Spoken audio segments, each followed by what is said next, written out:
إن الحمد لله نحمده ونستعينه ونستغفره ونعوذ بالله من شرور أنفسنا ومن سيئات أعمالنا من يهده الله فلا مضل له ومن يضلل فلا هادي له وأشهد أن لا إله إلا الله وأشهد أن محمد رسول الله صلى الله عليه وعلى آله وسلم يا أيها الذين آمنوا اتقوا الله حق تقاته ولا تموتن إلا وأنتم مسلمون يا أيها الناس اتقوا ربكم الذي خلقكم من نفس واحدة وخلق منها زوجها وبث منهما رجالا كثيرا ونساء واتقوا الله الذي تساءلون به والأرحام إن الله كان عليكم رقيبا يا أيها الذين آمنوا اتقوا الله وقولوا قولا سديدا يصلح لكم أعمالكم ويغفر لكم ذنوبكم ومن يطع الله ورسوله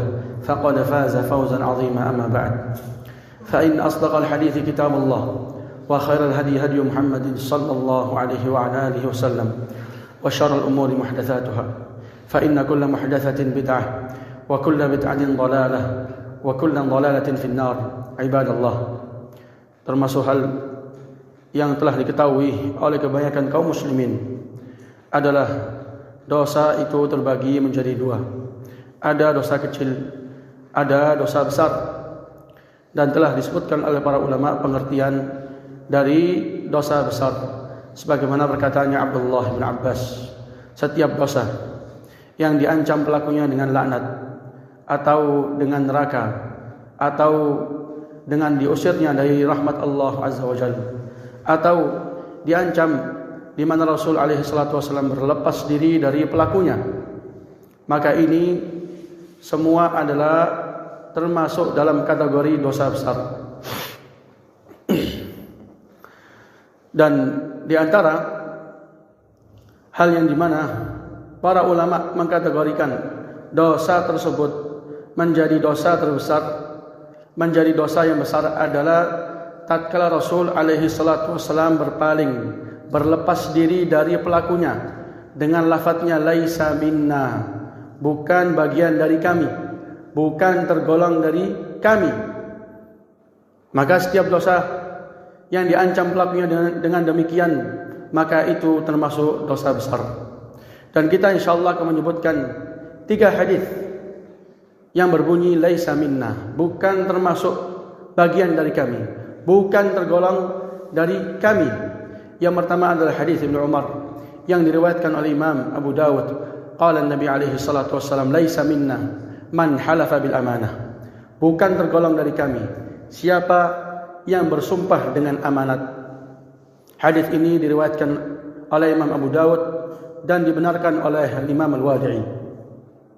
Hadis yang kedua hadis Abi Hurairah di mana Rasul alaihi salatu wassalam mengatakan laisa minna man ghasyana falaysa minna, barang siapa yang menipu kami, barang siapa yang melakukan kebohongan, maka bukan tergolong bagian dari kami. Hadis ini diriwayatkan oleh Imam Abu Dawud.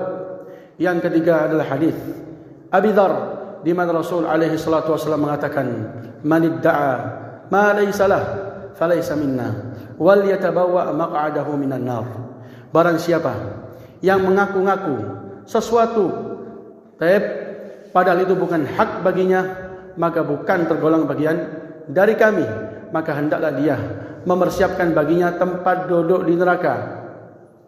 Ini 3 hadis di mana Rasul alaihi salatu wasallam mengancam pelakunya dengan laisa minna, bukan bagian dari kami. Dan maksud dari bukan bagian dari kami, bukan tergolong dari kami, adalah bukan di atas jalan kami, bukan di atas petunjuk kami, keluar dari jalur yang benar, menyimpang dari jalur yang lurus. Inilah makna dari laisa minna, bukan bagian dari kami. Adapun orang-orang yang mengartikan laisa minna, bukan bagian dari kami, dengan pengertian keluar dari Islam, dengannya dia itu kafir, sebagaimana perkataannya Al-Khawarij, maka ini pemikiran yang salah. Ini pemikiran yang sesat. Di mana Rasulullah alaihi salatu wasallam tatkala berlepas diri bukan berarti pelakunya adalah kafir, dan keluar serta murtad dari agama Islam. Bukan juga maksud dari laisa minna, bukan bagian dari kami, dalam arti bukan termasuk orang-orang yang baik di antara kami, sebagaimana itu keyakinannya orang-orang Murji'ah. Tapi bukan bagian dari kami. Rasul alaihi salatu wasallam berlepas diri darinya adalah bukan di atas jalan kami, keluar dari sunnah kami, keluar dari jalan yang lurus. Itu pengertiannya. Adapun hadis yang pertama, yaitu hadis Ibnu Umar, laisa minna man halafa bil amanah, bukan termasuk bagian dari kami. Rasul alaihi salatu wasallam berlepas diri, barang siapa yang bersumpah dengan amanat. Bersumpah adalah seseorang tatkala menekankan ucapannya dengan menyebutkan sesuatu yang agung, di mana para ulama telah sepakat sumpah adalah hak khusus Allah Azza wa Jalla, yang dilarang orang untuk bersumpah kecuali dengan nama dari nama-nama Allah Azza wa Jalla atau sifat dari sifat-sifatnya. Di mana barang siapa yang bersumpah dengan selain Allah Azza wa Jalla, apapun itu, baik dari kalangan para malaikat atau kalangan para nabi atau para wali atau barang-barang yang diagungkan seperti Ka'bah, maka pelakunya terjatuh dalam kesyirikan. Tatkala Abdullah bin Umar mendengar seseorang bersumpah dengan Ka'bah, dia bersumpah dengan Ka'bah, wal Ka'bah, demi Ka'bah, maka Abdullah bin Umar mengangkat suaranya untuk mengingkari perbuatan tersebut. Faqal, inni sami'tu Nabi alaihi salatu wassalam yaqul, man halafa bi ghairillah faqad asyrak. Kata Abdullah bin Umar, saya mendengar Rasul alaihi salatu wassalam mengatakan, barang siapa yang bersumpah dengan selain Allah, maka telah terjatuh dalam kesyirikan. Bisa kesyirikan itu besar tatkala seseorang bersumpah dengan selain Allah, dia agungkan selain Allah sebagaimana dia agungkan Allah, maka pelakunya terjatuh dalam kesyirikan yang besar dan keluar dari agama Islam. Bisa juga pelakunya terjatuh dalam kesyirikan yang kecil jika dia tidak agungkan yang dia sumpah dengan selain Allah sebagaimana pengagungan dia kepada Allah. Maka perkara ini perkara yang berat, perkara yang wajib seorang muslim memahami, mengerti, dan wajib diamalkan dan wajib didakwakan, karena perkaranya ini berkaitan dengan kesyirikan atau akidah dan tauhid. Sampai-sampai Abdullah bin Mas'ud itu mengatakan, la an ahlifa billahi kadziban ahabbu ilayya min an ahlifa bi ghairillah shadiqah. Ini menunjukkan beratnya sumpah dengan selain Allah. Kata Abdullah bin Mas'ud, kalau seandainya saya ini bersumpah dengan Allah dalam keadaan saya ini berdusta, lebih saya cintai daripada saya bersumpah dengan selain Allah dalam keadaan saya jujur. Karena yang bersumpah dengan Allah dalam keadaan dia berdusta, itu terjatuh dalam dosa besar yang mungkin Allah Azza wa Jalla ampuni, yang mungkin Allah Azza wa Jalla hukum. Adapun orang yang bersumpah dengan selain Allah Azza wa Jalla, meskipun dia jujur, maka dia terjatuh dalam kesyirikan, yang di mana Allah Azza wa Jalla mengatakan, innallaha la yaghfiru ay yushraka bih wa yaghfiru ma duna dzalika liman yasha. Sesungguhnya Allah Azza wa Jalla tidak mengampuni adanya persekutuan dengannya. Enggak diampuni kesyirikan itu, baik besar atau kecil. Maka hendaklah seorang muslim tatkala hendak dia menekankan ucapannya dengan sumpah, bersumpah dengan nama Allah, bersumpah dengan sifat Allah. Jangan bersumpah dengan selain nama Allah Azza wa Jalla atau selain dengan sifatnya, baik itu dari penghuni gunung, penghuni laut, atau bapak atau nenek moyang, atau hal-hal yang dia anggap itu agung, hal-hal yang dia anggap itu keramat. Itu diharamkan seseorang untuk bersumpah dengannya, di mana Rasul alaihi salatu wassalam berlepas diri dari pelakunya. Laisa minna man halafa bil amanah, bukan termasuk bagian dari kami siapa yang bersumpah dengan amanat. Maka hendaklah engkau bersumpah dengan nama Allah Azza wa Jalla atau dengan sifatnya, atau engkau diam, tak perlu sumpah. Oleh karena itu tatkala Rasul alaihi salatu wasallam mendengarkan Umar bin Khattab bersumpah dengan bapaknya, bersumpah dengan pendahulu, bapak atau kakeknya, Maka Rasul alaihi salatu wasallam mengatakan, ala la tahlifu bi abaikum, ala la tahlifu bi abaikum, janganlah kalian itu bersumpah dengan bapak-bapak kalian. Faman kana halifan falyahlif billah aw liyasmut. Barang siapa yang hendak untuk bersumpah, maka bersumpahlah dengan nama Allah atau diam. Ini solusinya. Oleh karena itu Umar bin Khattab tatkala mendengar ucapan ini, qala fa wallahi ma halaftu biha mundu sami'tu Nabi alaihi salatu wassalam dzakiran wala athira. Kata Umar bin Khattab, fa wallahi, dia bersumpah, selepas saya mendengar ucapan Rasul alaihi salatu wassalam, enggak pernah saya bersumpah dengannya. Saya bersumpah dengan selain Allah. Baik saya bersumpah dengan sengaja atau hanya menukilkan ucapan orang. So tadi ada orang bersumpah dengan selain nama Allah, enggak mau. Bentuk di mana para sahabat taat, patuh dengan perintahnya Nabi alaihi salatu wasallam. Ini hadis yang pertama. Di mana Rasul alaihi salatu wasallam mengancam pelakunya. Taib keluar dari jalannya Nabi alaihi salatu wasallam. Rasul berlepas diri darinya orang-orang yang bersumpah dengan selain Allah. Adapun yang kedua, yaitu qala alaihi salatu wasallam, man ghasyana falaysa minna. Barang siapa yang menipu kami, barang siapa yang mengelabui kami, maka bukan bagian dari kami, bukan tergolong dengan kelompok kami. Rasul alaihi salatu wasallam berlepas diri dari orang yang menipu. Hadis ini memiliki cerita di mana Rasul alaihi salatu wasallam di suatu hari mendatangi pasar dan mendapatkan orang yang menjual makanan. Maka Rasul memasukkan tangannya di tempat makanan tersebut. Ternyata Rasul mendapatkan adanya lembab. Makanan tersebut basah. Maka kata Rasul alaihi salatu wassalam, ya sahibut ta'am, ma hadha? Atau ma hadha ya sahibut ta'am? Apa ini wahai pemilik makanan? Heran Rasulullah, kok bisa yang lembab ini kok di bawah? Yang basah ini kok di bawah, gak kelihatan di atas. Maka kata pemilik makanan, asabatus sama ya Rasulullah, kena hujan kata pemilik makanan. Maka Rasul alaihi salatu wasallam mengatakan, afala ja'altahu fawqa yarahun nas? Bukankah seharusnya engkau jadikan tadi itu yang lembab, yang cacat di atas, supaya dilihat sama manusia. Jangan sampai manusia membeli dalam keadaan tertipu, atasnya baik, cantik, bawahnya cacat. Maka Rasul menutup sabdanya beliau yang mulia dengan perkataan, man ghasyana falaysa minna. Barang siapa yang menipu kami, falaysa minna, bukan tergolong bagian dari kami.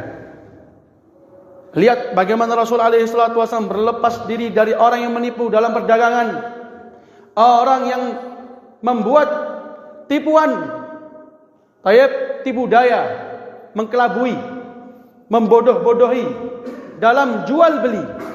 Rasul alaihi salatu wasallam berlepas diri darinya. Keluar dari jalan Nabi alaihi salatu wasallam, masuk dalam perihal orang-orang yang menjual jualan dengan tulisan terbuat dari kota ini, terbuat dari negara ini, padahal itu tipuan. Supaya dibeli dengan harga yang lebih mahal, maka yang lebih dari harga tersebut itu adalah haram, karena dibangun di atas penipuan. Dan Rasulullah SAW mengatakan, kullu lahmin nabata min suht fannaru awla bih.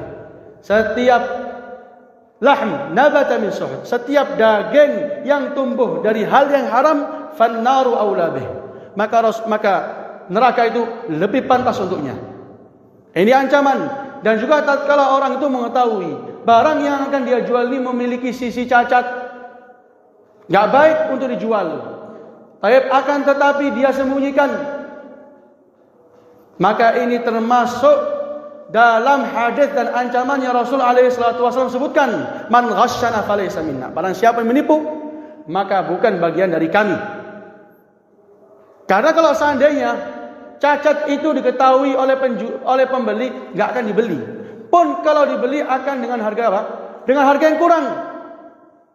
Maka tatkala orang enggak menjelaskan bahwasanya barang ini memiliki sisi cacat, barang ini ada sisi kekurangan, maka Allah Azza wa Jalla akan mencabut pertama kali itu keberkahan dari jual beli tersebut. Kedua, Rasul alaihi salatu wasallam akan berlepas diri dari pelakunya.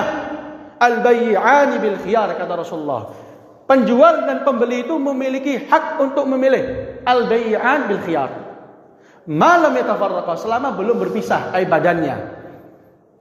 Fa in sadaqa wa bayyana burika lahuma fi bai'ihima. Kalau keduanya ini jujur, keduanya ini menjelaskan barang ini seperti itu. Kalau antum mau ngambil, tafadhal dengan harga sekian. Maka kata Rasulullah SAW, burika lahuma fi bai'ihima, maka akan diberkahi bagi keduanya dalam jual beli tersebut. Wa in kadzaba wa katama muhiqat barakatu bai'ihima.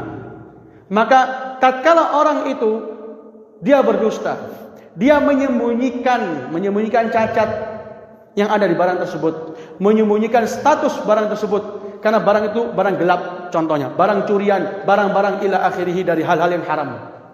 Maka kata Rasulullah SAW, muhiqat barakatu bai'ihima, akan dicabut keberkahan dari jual beli tersebut, di mana setiap orang tatkala dia itu mencari nafkah dan rezeki, yang pertama dia tuntut itu adalah keberkahan. Ini akan dicabut oleh Allah Azza wa Jalla tatkala ada di dalamnya bentuk penipuan, kebohongan, ketidakjujuran. Maka hendaklah seorang muslim itu sebagaimana perkataan Rasulullah SAW, innahu lan tamuta nafsun hatta tastawfi rizqaha fa'ajmilu fit talab. Jadi jangan khawatir, setiap orang tidak akan mati kecuali dia telah mengambil penuh rezekinya, mengambil sempurna semua rezekinya. Maka kata Rasul, fa'ajmilu fit talab, perbaikilah dalam mencari. Perbaikilah dalam mencari.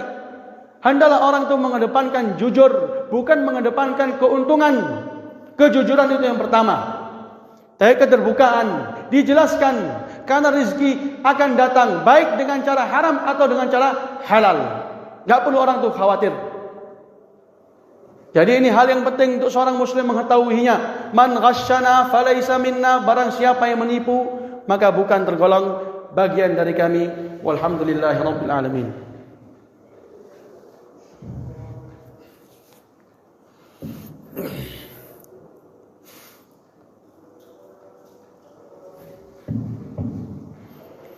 Alhamdulillah, wassalatu wassalamu ala rasulillah wa ala alihi wa sahbihi wa sallam.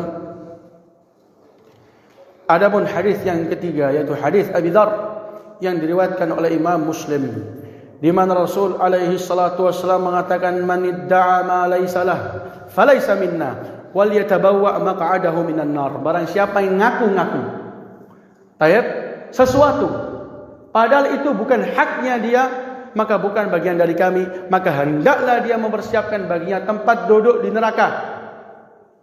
Ancaman yang berat bagi setiap orang yang mengedepankan ajuan, permintaan, dakwah, pengakuan bahwasanya hal tersebut milikku, rumah tersebut milikku, tanah tersebut adalah hakku, padahal itu adalah kedustaan.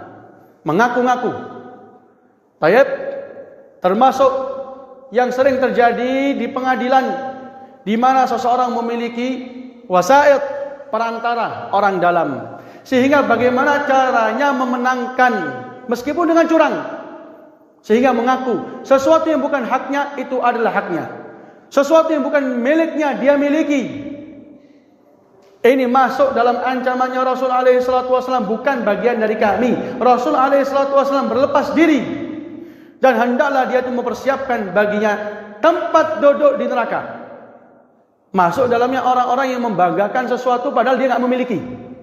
Saya punya ilmu ini, punya ilmu itu. Saya keluaran dari kedokteran, saya keluaran dari arsitek, saya ila akhiri, mengaku-ngaku sesuatu yang bukan haknya. Tayyib, sampai adanya pengadilan, sampai adanya pertikaian, dalam keadaan dia tahu dia itu lagi menuntut sesuatu yang bukan haknya. Dia itu bagaimana caranya merebut hak orang lain, bagaimana caranya menindas, menzalimi, dia tahu. Dan Rasul SAW mengatakan, man khasama fil batil wa huwa ya'lam lam yazal fi sakhatillah hatta yanzi'an.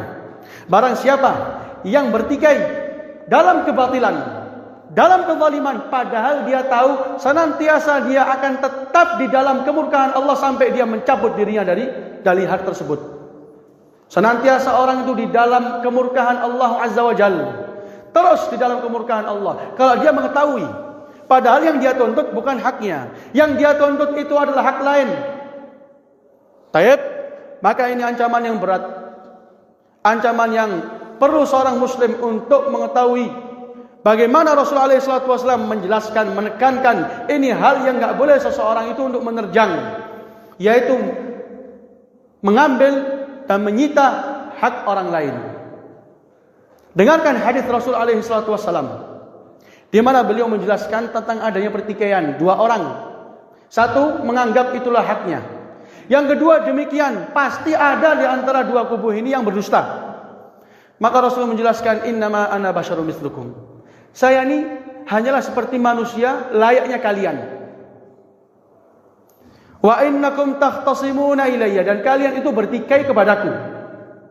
Fala'alla ba'dakum an yakuna alhana bihujjatihi min ba'd. Ada di antara satu dari dua kalian ini, itu ada yang lihai dalam menegakkan hujjahnya, pandai bicara, pandai bersilat lidah. Ada.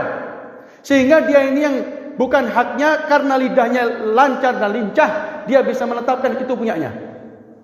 Faman qadaitu lahu bihaqqi akhihi min syai' fa innama aqtati'u lahu qit'atan minan nar.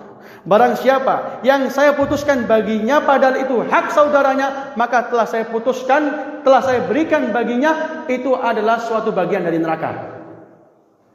Jadi hendaklah seorang muslim itu mengetahui ancamannya Rasul SAW, memiliki rasa takut dan mengingat ada di sana hari kiamat, ada di sana hari hisab.